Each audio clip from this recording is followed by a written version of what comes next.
We are the most open, mobile society probably in the history of mankind. We cherish our individual rights and liberties and conveniences, quite frankly. What we must find is a balance between preserving those individual liberties and the security of our institutions, our state, and our people. Just quickly, do you have any comment on that? I think clearly we are going to see, and the airports will probably be one of the first places that we're going to be living in this different era. I personally will not question if they look a second or third time at my bag as it goes on the airplane. Senator Bob Graham, thank you very much. Senator Chuck Hagel, thank you. And back to Bill Hemmer in Atlanta. All right, Bob and Bill and the senators, thank you very much. We left off with Jamie McIntyre at the Pentagon. I want to get back to Jamie quickly. Jamie, you were talking about the call out to reserves coming up. I want you to clarify that again, but also curious to know about the current numbers that you're getting right now for the missing there at the Pentagon following Tuesday morning's attack. Well, the current number is 190 missing and feared dead here at the Pentagon. That includes 126 military and civilian workers at the Pentagon and the 64 passengers on that American Airlines flight that slammed into the side of the building. It is possible that the death toll could go a little higher. Some of the people who are injured are very badly burned and could succumb to their injuries. The hope at the Pentagon is that 190 number will be the top level. They've pretty much given up hope of finding any survivors in the rubble. They gave up hope on that really yesterday. And they have now taken about 70 bodies out of the wreckage, and about 40 of those have been transferred to the U.S. Air Force Base in Dover, Delaware. Bill? Jamie, also a pretty strong statement from a high-ranking official there at the Pentagon that gave us a bit of an indication as to what they're considering in terms of retaliation. He made it clear that this would not be what many have termed a pinprick, but rather a sustained operation. How much clarification were we afforded today there, Jamie? Well, they're being, at the same time, vague, but also very forceful. The statement that you referred to came from Deputy Defense Secretary Paul Wolfowitz, who said that any military action would be a sustained campaign, not a one-time thing. But the message from all of the members of the administration has been that it may not, the response is not just limited to military action, although that seems to be in the future, but also political, diplomatic, economic sanctions, diplomatic pressure. It'll be a full frontal assault. And some interesting comments from Defense Secretary Donald Rumsfeld in an interview that he gave to CNN's Larry King that'll air later tonight on CNN, where he talked about this theme that has been struck by the administration of going after not just terrorists, but those who support them, whether they are host nations or whether they are, quote, non-state entities.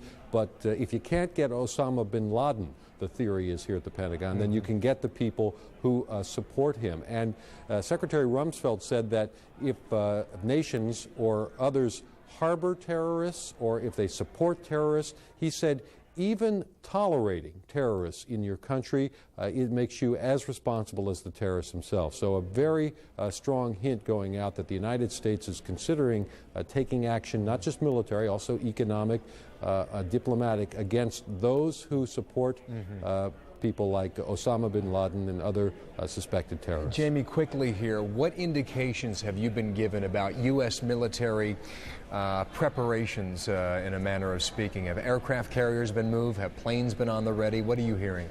Well, there hasn't been a lot. The U.S. is already deployed around the world. The U.S. aircraft carrier Enterprise, which was supposed to return home from a stint in the Persian Gulf, has been told to stay in the Persian Gulf region. So that has one move. In the United States, fighter planes are on strip alert at 26 bases across the country, but that's basically for what they call homeland defense. That's while they still want to make sure that there's no threat of some sort of an additional terrorist commandeering of passenger airliners and that sort of thing. That will last for a while. But overall, the United States military is being brought up to its highest state of readiness, and today the Pentagon was told that it would get to $20, perhaps $40 billion more to help make sure that the U.S. military is at its highest state of combat readiness for the eventuality of being called on. When some are suggesting that may just be the first initial payment. We shall see. Jamie McIntyre at the Pentagon. Thanks, Jamie. Here's Jerry. To our viewers, we've been telling you that most of the nation's airports have been opened back up, at least for limited service in the course of this day. The exceptions being in ground stops at the big New York airports because of some detentions of people at JFK International Airport this evening. Also, Reagan National flights have not gotten underway yet. The FAA, though, reports no additional reasons for security issues at the Minneapolis-St. Paul Airport. However, Northwest Airlines this evening, which was to have resumed its flights, some of its flights around 6 o'clock tonight, has announced that they will not be doing that they will ground their planes at least for this evening because a spokesman telling CNN that this was not a prudent night to fly. That is a quote from a Northwest spokesman. Again, Northwest Airlines deciding that they will not do any flights yet tonight. We will stay tuned and see if any other airlines follow suit. On other things that are not quite open yet, the New York Stock Exchange will not reopen tomorrow, but on Monday instead, trading to resume at the usual time, 9:30 on Monday morning. National Football League has made a decision to cancel Week 2 of the NFL season. Games to resume there on Sunday, September 23rd. Also, Congress passed a resolution today urging the country to fly the stars and stripes if you're not already. If you've been at all outside, you've noticed that most people, a lot of people anywhere, are doing that already. Several major retailers say they've run out of U.S. flags at individual outlets. Another note, a sign in the skies, combat aircraft patrolling above some major U.S. cities. You may notice them, including above Washington. In words and gestures today, U.S. officials are speaking unmistakably of their thoughts today. Bill. I want to take our viewers back to New York. Videotape just sent to us here at CNN. A familiar face back in Manhattan. The former president, Bill Clinton, went near the scene there in Manhattan after just returning from Australia. The president was stranded there, given the number of airports that were shut down. We shall listen to the tape and the hugging at this time. And we need to know where he is.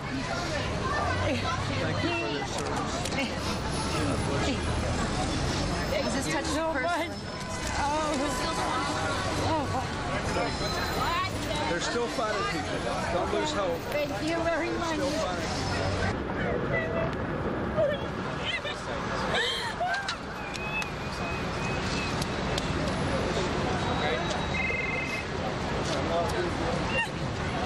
President, can you please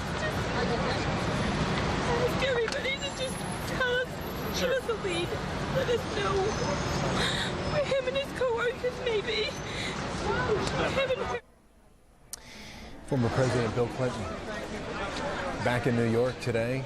Again, the videotape coming in just a short time ago. We have heard from several former presidents today. Former President George Bush, number 41, and also Jimmy Carter checked in yesterday and on Tuesday as well with comments. Joey talked about the swelling of patriotism that we are starting to see ripple in a bit of a strong wave across the country. So much of our focus is on New York and Washington, D.C. for obvious reasons, but in the New York Times today, this particular ad caught our attention. New York City and Washington, D.C., Oklahoma cares. You stood with us in our darkest hour. Now we stand with you, the people of Oklahoma and the Oklahoma City National Memorial. And they, too, have indeed had one heck of a year dating back to June, and for many people, closure with the execution of Timothy McVeigh. There's the ad that we see in the New York Times in its full page. And important to point out, too, here, I don't know if many people can take the pulse about what's happening globally, but I've heard from so many friends in England and in Germany and in Italy just over the past couple of days calling to make sure that everyone's okay back here. And also, they want to make the express point that they are behind what is happening here in the U.S. too. And I think that's critical because we've seen European capitals, specifically Moscow today, and also all over Germany today, taking time out in a 5-minute pause of silence. And we saw the Star-Spangled Banner at Buckingham Palace, which has never been done before, for the changing the guard there. And I think it's important to point out that as we see the wave ripple across the country, it's not just here, but it's overseas as well. And that's what we're sensing here outside of New York and outside of Washington, D.C. Indeed, Bill. The darkest hour, indeed, the darkest hour for the city of New York, where so many people are still trying to find their loved ones, still hoping against hope that there will be some sort of good news, that they will be able to get some sort of positive information about those they love. CNN's Elizabeth Cohen has been outside the Armory, where so many people have gathered looking for additional information. Elizabeth rejoins us now there. Elizabeth. Joey, yes, I'm at the Armory. They have, since the early morning hours, have been talking to families who are looking for their lost loved ones. The line goes around the block, and then when they come in, they give information about their loved ones, and they take it all down. They take down their phone number, and they tell them that basically what they can do is wait. Right now, we have here with us Sonia Rodriguez, who is going to tell us the story of a real hero. Let's talk about Fred Marone. He is your brother-in-law's father. Tell me how his morning started. Well, he was in Jersey City in the office there when he found out about the first explosion, went through the tunnel. Last thing they knew was that as everyone was coming out of one of the towers, they were not quite sure which tower, he was going up to get his men because they have an office there at the World Trade Center. He spoke to his assistant director. He was in the stairwell and told them very calmly that he was fine and that he was just going up to get his men, which I believe their office is in the 60th floor. I'm not quite sure. And, well, the phone went dead, and that was it. There was no bang. There was nothing. It just went dead. So Fred Marone is the Director of Public Safety for the Port Authority of New York and New Jersey, which has offices in the World Trade Center, or had offices in the World Trade Center and in Jersey City. So he started the day in Jersey City. When he heard about the explosion, he didn't run away, he ran to the explosion. No, this man is amazing. If anybody's going to be a hero, he is. He is like a bear, you know? We're all rooting for him because we know if he's okay, he's going to be fine. He's going to be helping other people. He's going to be motivating other people. He's going to be telling other people that they're going to be okay, you know? This man does not do anything. He has no self-acts. He's very selfless, you know? Now, you went to the Armory today to register information about him, and you ended up staying. Tell me why you stayed. Well, I saw that there was a lot to be done, and there were a lot of people who didn't know where to go and what to do, and I kind of just threw myself in. I was helping with the Salvation Army, feeding people, cleaning up, making sure that anyone who had any questions, if I was able to answer them, that, I was there for them. So I ended up staying, and I just got out. It was amazing to me. You said earlier to me that very few people, you said only 2 in the whole time you were there, actually broke down. I mean, that's amazing. 2 people. Everything in the Armory right now is very well organized. Everyone knows their post, and they're speaking to people with a lot of sensitivity. And I can't tell you, I mean, for a day like this, everything inside is being well run. And so, people are very melancholy, and they're distraught, but they're holding in because people working there are being great troopers. Now, after they register upstairs and register all their information, they go downstairs to look at some lists. Right. Tell me about those lists. Right. This list is of everyone who has been identified, everyone who is in a hospital, whether, it's any of the main hospitals. Once you go through that list, I don't know if you want to know about the second list. The second list is a little, it's a sad situation. If you can't find the name of your loved one in the first list, they'll give you the second list of all the people that they may know something about, but that not all the information, but that they have found gone, that they've been gone. They're dead. And I ask you this not to be gory, because I think it's important for people to realize how specific this is. I mean, the lists are bodies that they found. Well, yeah, they're bodies that they found. The second list, they'll give as much information, as I said, as possible. They'll say, white male, blue eyes, brown hair, that's pretty much it.